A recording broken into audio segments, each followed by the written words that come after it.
उमरू अय्यार अपने घोड़े पर सवार होकर इंतहाई तेज रफ्तारी से कोहे काफ से गुजर रहा था। अभी उमरू अय्यार को घोड़ा दौड़ाते थोड़ी देर ही हुई थी कि अचानक उमरू अय्यार को यूं महसूस हुआ कि जैसे उसके घोड़े की रफ्तार कम हो रही हो। रफ्तार तेज रखो बिजली, अब थोड़ा सा ही तो सफर बाकी है। उमरू की ये कहने के बावजूद भी घोड़े पर कोई असर न हुआ। उमरू उसे वीराने में रुकते देखकर परेशान हो गया। उमरू ने घोड़े से कहा, मैं जानता हूँ कि ना तो तुम भूखे हो और ना ही थके हुए, क्या आगे कोई खतरा है? लेकिन घोड़ा आगे जाने के लिए राजी न था और वहीं रुक गया।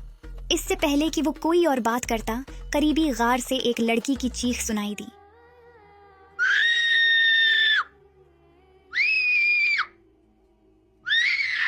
उमरू अय्यार ने गार में झांका तो एक खूबसूरत शहजादी डरी हुई बैठी थी।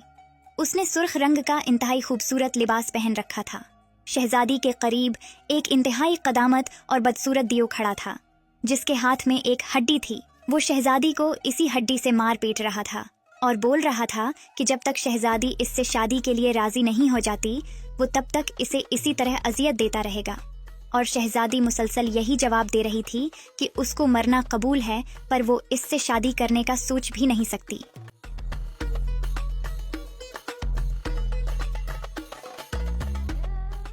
उमरू, जो कि ये सारी बातें बहुत गौर से सुन रहा था, अब फैसला कर चुका था कि वो शहजादी की हर हालत में मदद जरूर करेगा। अभी उमरू अय्यार गार में जाने का सोच ही रहा था कि इसी दौरान बोना जंबील से निकलकर उमरू के सामने हाजिर हुआ। बोने ने कहा, आका, आप सोचे समझे बगैर गार में न जाएं, क्योंकि आप कालूश दियो के बारे में कुछ नहीं जानते।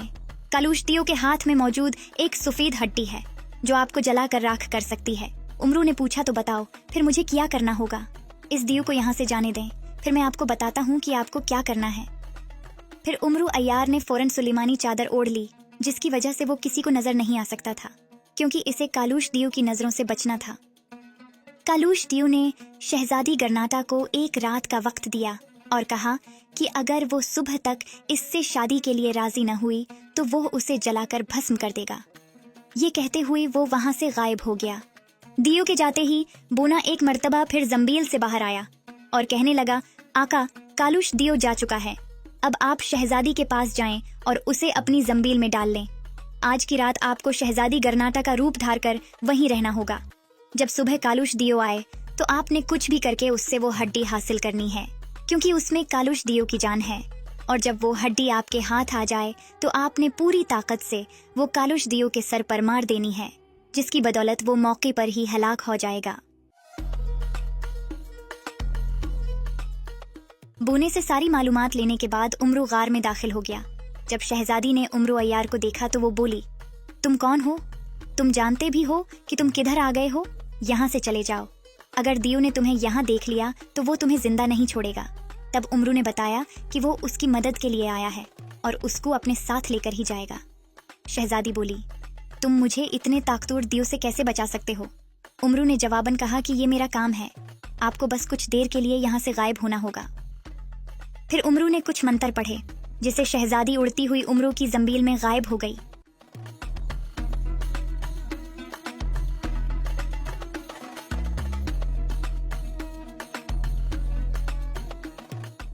फिर उमरू ने एक तिलस्मी लिबास पहन लिया और शहजादी गरनाटा का तसव्वुर करते हुए एक जादुई आईना अपने सामने रखा और रोगनी अय्यारी अपने चेहरे पर लगाया, जिससे वो फौरन शहजादी गरनाटा के रूप में आ गया। उमरू ने बोने से पूछा कि क्या अब उसे रात भर कालूश दियो का इंतजार करना पड़ेगा? बोने ने कहा कि आप एक सुरीला गाना गाएं, जिससे दियो यहाँ जरूर आ जाएगा। फिर उमरू ने जादुई एमुलेट निकाला और उसे अपने जिस्म पर फेरा, ताकि कालूश दियो का कोई भी जादू उस पर असर न कर सके। उसके बाद उमरू ने नहायत सुरीली आवाज में गाना गाना शुरू कर दिया। ओ मेरे दिल, मेरे संग रहो, प्यार के वादे तुम्हें सब कहूँ। ये दिल है वफा का, ये जान है तुम्हारी, कसमें है मोहब्बत की, तुम्हारे बिना ये दुनिया सुनसान, बस तुम हो मेरे दिल का अरमान। ओ मेरे दिल, मेरे संग रहो,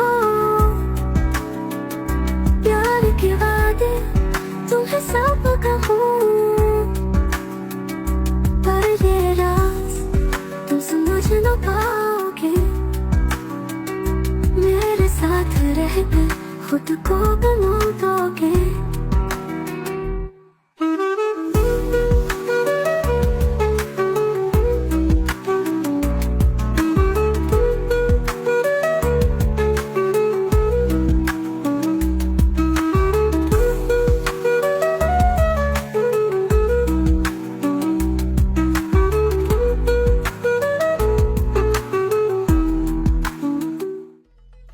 अचानक वहां दीव नमूदार हुआ। रोगन अयारी ने इस कदर महारत से उमरू को शहजादी के रूप में ढाला था कि दीव को जरा भी शक न हुआ कि वो शहजादी गर्नाटा नहीं बल्कि कोई और है। कालूश दियो, मुझे अपनी जिंदगी प्यारी है, इसलिए मैंने यही फैसला किया है कि मैं तुमसे ही शादी करूंगी। बहुत खूब कि तुम्हें मेरी बात समझ आ गई है। लेकिन मैं तुम्हें पहले आजमाना चाहती हूँ। आजमाना चाहती हो, मगर कैसे? तुम्हारे हाथ में ये जो सफेद हड्डी है, ये मुझे दे दो। इसकी हिफाजत मैं खुद करूंगी। आखिर मैं तुम्हारी होने वाली बीवी हूँ। इस पर कालूश जादूगर फौरन चौंक गया और शहजादी की तरफ शक की नजर से देखने लगा। उमरू अय्यार ने इंतहाई अय्यारी से कहा कि तुम जब चाहे ये मुझसे वापस ले लिया करना। मुझे मंजूर है, अब तुम्हारे लिए मैं इतना तो कर ही सकता हूँ। जैसे ही दियो ने हड्डी उमरू के हवाले की, उसने पूरी ताकत से वो जादुई हड्डी कालूश दियो के सर पर मार दी, जिससे वो मौके पर ही हलाक हो गया। उमरू ने शहजादी को जंबील से निकाला।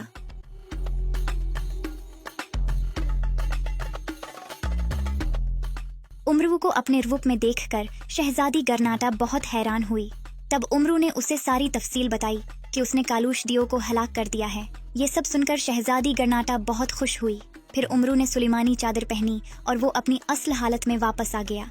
शहजादी ने उमरू का शुक्रिया अदा किया और उसे कहा कि अगर वो उसे उसके मुल्क पहुंचा दे तो वो अपने बाप से कहकर उसे बहुत सी दौलत इनाम में दिलवाएगी। दौलत का सुनकर उमरू अय्यार की आंखें खुशी से चमक उठें।